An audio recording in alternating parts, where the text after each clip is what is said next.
किती भोगिले किती सोशिले तरीही तिला शिकवले.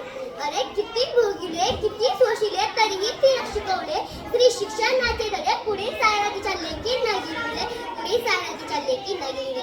अध्यक्ष महोदय, पूज्य गुरुवर्ग आणि इथे जमलेल्या माझ्या मित्रमैत्रिणी, आज 3 जानेवारी म्हणजे सावित्रीबाई फुले यांचा जन्मदिवस. सावित्रीबाई फुलेंना जन्मदिनाच्या प्रतिमेत अभिनंदन करून मी माझ्या भाषणाला सुरुवात करते. तुझ्या मुली उत्तुंग भारी पुढे गगन ही ठेंगणे भासावे.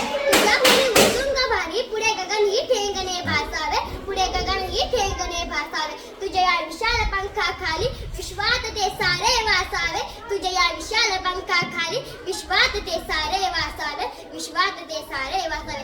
आज आपल्याला सर्वसाधारणाच्या पदावरती स्त्रिया काम करताना दिसत आहे. असं एकही क्षेत्र नाही की जी स्त्रिया नाही. स्त्रियांनी खूप प्रगती केली. याचे सर्व कारण ते म्हणजे सावित्रीबाई फुले यांना. सावित्रीबाई फुले यांना विद्येविना मती गेली, मती बिना गती गेली, गती बिना नीती गेली, नीती बिना शुद्ध खसले. आणि एवढे सर्व आणते का अविद्येने केले. आणि एवढे सर्व आणते का अविद्येने केले. असा जे प्रसंग घडतात. सावित्रीबाई फुले ज्यावेळेस मुलीला शिकवण्यात आले त्यावेळेस काही लोकांनी सावित्रीबाईच्या अंगात शिकल दगड फेकले आणि म्हणाले, तू आमच्या मुलीला शिकवून धर्म पुढवतेस.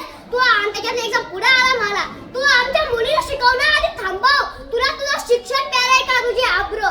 सावित्रीबाई बघल्या नाही. सावित्रीबाईंना सनकन त्याचे कानपडी मागं वाजवली आणि सुनावलं, आज वाटेला गेला थोबाड फुटलंय.